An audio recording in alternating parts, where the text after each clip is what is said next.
மதுரையில் பாஜக மாநில மாவட்ட நிர்வாகிகளுடைய ஆலோசனை கூட்டத்தில் திரு அமித்ஷா அவர்கள் பேசிய பேச்சை கேட்டோம். தொடர்ந்து இது பற்றிய பார்வைகளை பெறுவதற்காக நம்முடைய பத்திரிகையாளர் திரு கோட்டீஸ்வரன் இணைந்திருக்கிறார். கோட்டீஸ்வரன், திமுக ஆட்சியை அகற்றுவதுதான் இந்த தேர்தலின் இலக்கு.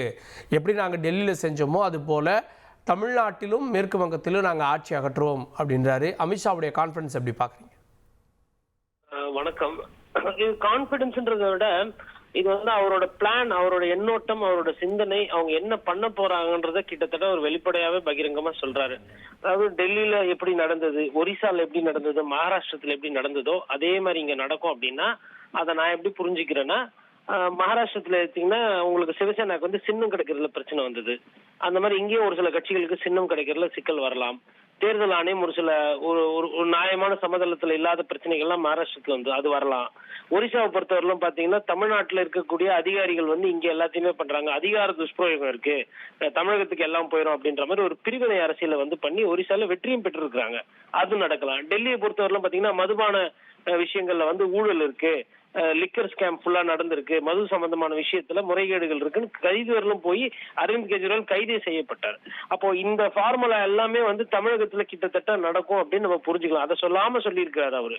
கூடவே இன்னொன்னு என்ன சொல்றாருன்னா, நான் டெல்லியில இருந்தாலும் என் சிந்தனை பூரா தமிழ்நாட்டுலதான் இருக்கு அப்படின்றத அதுல ஹைலைட்டு. அப்போ தமிழகத்தினுடைய அரசியல் தன்மையை பற்றியும் தமிழகத்துல எப்படி எல்லாம் அரசியல் அணுகணும் அப்படின்ற அந்த வேலையை பாஜக முழு தீவிரமா மும்முரமா இறங்கி இருக்குன்றத நம்ம இங்க புரிஞ்சுக்கலாம்.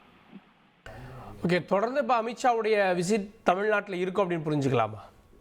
கண்டிப்பா இருக்குங்க. ஏன்னா ரெண்டே ஸ்டேட் தான், இப்ப வெஸ்ட் பெங்கால், தமிழ்நாடு, இந்த ரெண்டு ஸ்டேட்டுமே பாத்தீங்கன்னா ஒட்டுமொத்தம் இந்த இந்திய லேண்ட்ஸ்கேப்ல இவங்களுக்கு கிடைக்காத இரண்டு மாநிலம்னா இந்த ரெண்டு பெரிய மாநிலங்கள்.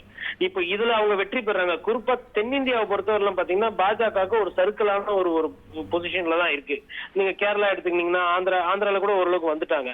இப்ப கேரளா, தமிழகம், பாண்டிச்சேரியில பாத்தீங்கன்னா பாஜக ஒன்றும் பெருசா இல்ல. அப்படி இருக்கும்பொழுது தென்னிந்தியாவை கைப்பற்றணும் இல்ல ஏன்னா ஒரே நாடு ஒரே தேர்தலை நோக்கி பயணம் செய்யக்கூடிய ஒரு கட்சி தான் பாஜக. அவர்களுக்கு ஜனநாயகம் இது ஒரு நம்பிக்கையா ஒரு மக்களை அதெல்லாம் இரண்டாம் பட்சம். அவங்களுக்கு முதல்ல தேவை அவங்க எப்பயுமே அதிகாரத்துல இருக்கணும், பவர்ல இருக்கணும். அவங்க ஒண்டிதான் ஊழல்வாதிகள் யாருன்னா வந்தா கட்சியில சேர்த்துக்கணும் அப்படின்ற அந்த ஒரு சிந்தனை இருக்கக்கூடிய ஒரு கட்சி தமிழகத்தை அப்படிலாம் சும்மா விடாது, சுழுவா விடாது. ஏன்னா மகாராஷ்டிரா வந்துச்சு, டெல்லி வந்துச்சு, அடுத்தது ஆட்டோமேட்டிக்கா அவங்களுக்கு அதிக ஒரு பெரிய மாநிலம், அதிக பொருளாதாரத்தை ஈட்டி தரக்கூடிய மாநிலம். உங்களுக்கு ஒரு 40 பாராளுமன்ற உறுப்பினர்கள், ஏன்னா 40க்கு 0 வாங்கின மாநிலம் இது. வெஸ்ட் பெங்கால்ல கூட ஒரு சில இடத்துல அவங்க ஜெயிச்சாங்க. சோ 40க்கு 0 அப்படின்ற அந்த 0ன்ற நம்பரு கண்டிப்பா அமித்ஷாக்கு அடிக்கடி போகும். அதனாலதான் சொல்றாரு தமிழகத்து மீதியே எனக்கு ஞாபகம் இருக்குன்னு. அமித்ஷாவை குறைத்து மதிப்பிட முடியாதுங்க. இது வர்றது சட்டமன்ற தேர்தல். அதாவது பாஜக முதலமைச்சர் வேட்பாளர் வேணும்னு கேட்க போறது இல்ல, முதலமைச்சர் வேட்பாளர் இவரு இல்லன்றதான் பிரச்சாரம் பண்ண போறாங்க. அவங்களோட நோக்கம் திமுகவை வீழ்த்தணுன்றது. நீங்க எப்பயுமே நான் முதலமைச்சர் ஆகணும் தான் கஷ்டம், இன்னொருத்தர் ஆகக்கூடாதுன்னு இறங்கி நீங்க அந்த அரசியல் பண்ணீங்கன்னா அது சுலபம். அவங்க ஒரு ஆக்கப்பூர்வமான அரசியலை விட இருக்கிற ஆட்சியை அகற்றணுன்ற அந்த அரசியல மையமா தான் அவங்க போறாங்க. அதற்கு உங்களுக்கு அமலாக்கத்துறை ரைடுகள் இருக்கு. இங்கேயும் டாஸ்மாக்ல நிறைய ஊழல் குற்றச்சாட்டுகள்லாம் வந்திருக்கு. சிக்கந்தர் மலை போன்ற ஒரு பிரச்சனைகள்லாம் உருவாக்கி இருக்காங்க. நம்ம பார்த்தோம் ஒரிசால ஜெகநாத்துக்கு பிரச்சனை, சாவி எல்லாம் போயிடுது, நகையெல்லாம் போயிடுதுன்ற மாதிரி. அதே மாதிரி என்ன சொன்னாங்கன்னா, தாலி நகையெல்லாம் கூட இவங்க பிச்சு சிறுபான்மையினர்கிட்ட கொடுத்துருவாங்கன்ற மாதிரி விஷமத்தனமான பிரச்சாரமும் கூட பண்ணக்கூடிய ஒரு கட்சி தான்.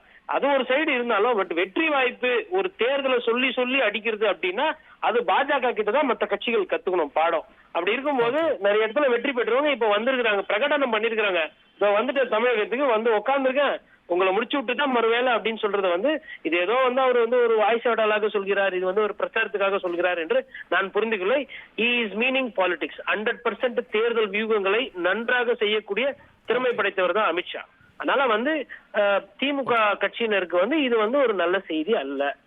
நன்றி திரு கோட்டீஸ்வரன். செய்திகளை உடனுக்குடன் தெரிந்து கொள்ள உடனே சப்ஸ்கிரைப் பண்ணுங்க.